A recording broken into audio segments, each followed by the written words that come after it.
The cost of living, how rising healthcare costs are deepening American poverty. If you were given $30,673, how would you spend it?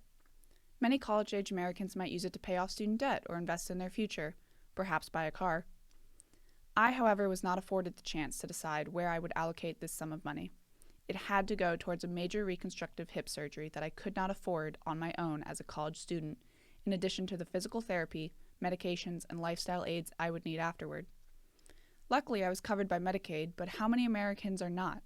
How many people face the several consequences of not being medically insured? Poverty is a complex issue that would require an extensive analysis of several causes and how they intersect, such as educational opportunities, food security, prenatal exposures, environmental injustice, and social determinants of health. One of many facets that complicate poverty in America is our healthcare costs and insurance, which do not adequately protect low-income individuals from potentially catastrophic healthcare expenses and emergencies. It is possible to argue that health is a human right, but what constitutes this right? How can we define, quote, health in a way that applies to the entire population? Many people think that health or healthcare is a human right, but they rarely explain what type of right it should be or how to implement such a right. When people call healthcare a, quote, human right, they do not make the distinction of what type of right it ought to be. If healthcare truly is a right, it would be an aspirational right rather than a positive claim. An aspirational right is one that we may aspire to obtain, such as aspiring that everyone has good health and can access care, whereas a positive claim is an obligation by others to provide some benefit or aid to another who is unable to provide it for themselves. It is permissible and ethical to argue that every person has the equal right to aspire for good health or to live an overall healthy life. It is not, however, permissible to claim that every person deserves health care that must be provided for them if they cannot afford it or will not get it themselves. The focus should be, instead, on the mechanisms that enable healthcare access and the social, economic, and political reasons that this healthcare access is currently unavailable for many individuals to utilize in pursuing their aspirational good health. Health and access to medical care are social and economic rights, every bit as crucial as others, but not an obligation for the masses to take on. Additionally, it is neither permissible nor ethical to allow health outcomes to impede one's fair equality of opportunity. No one should be constrained in pursuing their capabilities based on poor health or the inability to afford care that would otherwise improve their health. Lower-income individuals and families in the United States are faced with these challenges in pursuing their capabilities because of the high and increasing healthcare costs. For example, an uninsured low-income family may have to make the tragic choice between paying for a necessary treatment or paying their rent to avoid homelessness. While both options are necessary, they cannot always afford both. The choice to pay out-of-pocket for healthcare could cause their eviction. Such is the case in Milwaukee, where 1 in every 30 households are evicted every year, primarily due to failure to pay for rent. This inability to meet rent payments can further exacerbate their situation, as they could become homeless, sick, or unemployed because of these choices between healthcare and other necessities. Consider the story of Caroline Payne. She grew up in a low-income household, moved from place to place, and received an unstable education from constant relocation, resulting in an unskilled job as an adult and low job security. As an adult, she needed to see a doctor for recurrent back pain. Caroline couldn't take the time off work to see the doctor because she needed more money to afford the out-of-pocket payment for her visit. However, she also couldn't continue working untreated as the pain prevented her from working some days and fulfilling her duties. Caroline's condition didn't qualify for SSI benefits either, leaving her uninsured, unable to seek health care, and unable to work, keeping her in the cycle of poverty for most of her adult life. Programs like SSI and Medicaid are meant to expand healthcare coverage to these vulnerable groups, yet Caroline Payne is one of thousands of impoverished individuals who constitute what's called the, quote, donut hole of insurance.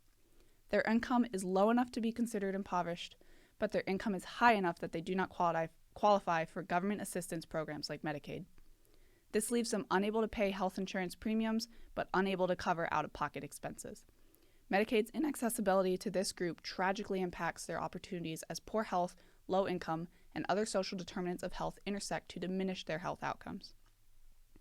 Medicaid was initially established under the Johnson administration in 1965 in an effort to provide more comprehensive health coverage to low-income people, and the Obama administration further expanded its eligibility qualifications in 2010 to increase its accessibility.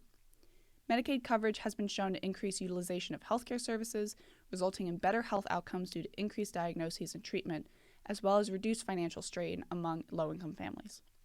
Yet the United States has some of the worst health outcomes of industrialized nations, despite paying more individually and as a nation for healthcare than our counterparts. Why? One reason for increased national spending on healthcare and worsened health outcomes is this insurance dilemma. The United States' population is bigger and older, there is more spending per capita, and end-of-life care is more intensive and expensive. The United States has steadily been increasing its per capita utilization of medical services as we face a growing, aging population with higher incidences of diabetes, hypertension, cardiovascular disease, and other chronic conditions. Increased healthcare costs are also due to medical specialization, where providers are in low supply and high demand, particularly those performing specialist surgeries or focusing on specific organ systems.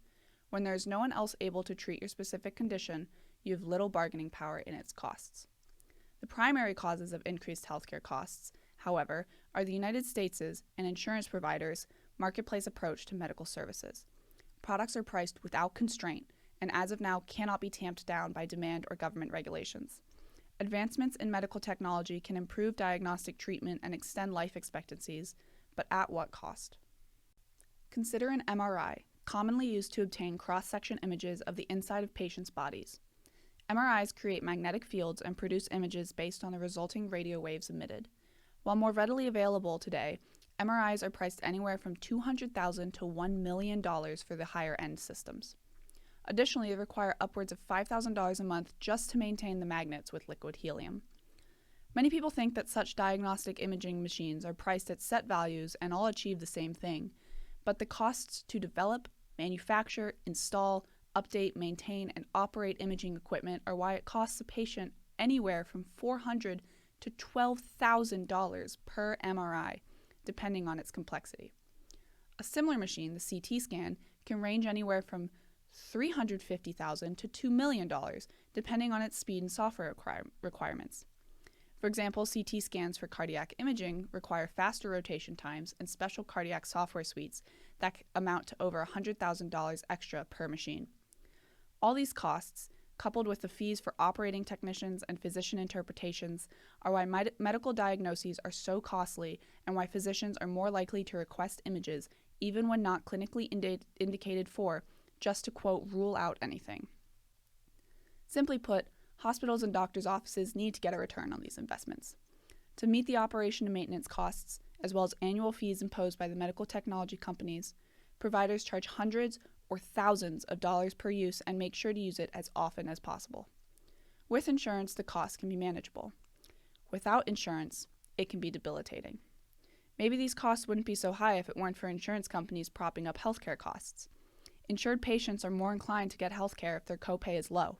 However, low copays require higher monthly premiums from insurance plans, which are derived from higher overall procedure prices and a greater demand for physician services.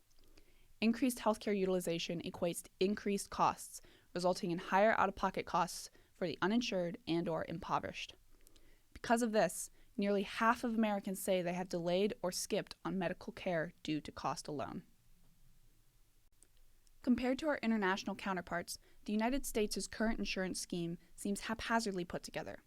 Americans have the option of private insurance plans like Aetna, Cigna, United, and Anthem, to name a few, employer-sponsored coverage, government-sponsored coverage like Medicaid and Medicare, and no insurance, where coverage comes directly out of pocket.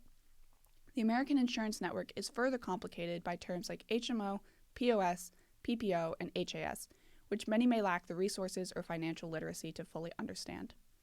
With an average yearly expenditure of $3.5 trillion, healthcare spending in the United States is central to our long-term budgetary challenges. Despite this, we currently cannot guarantee adequate access to healthcare because we cannot figure out how to pay for it. Perhaps our international counterparts can lead by example.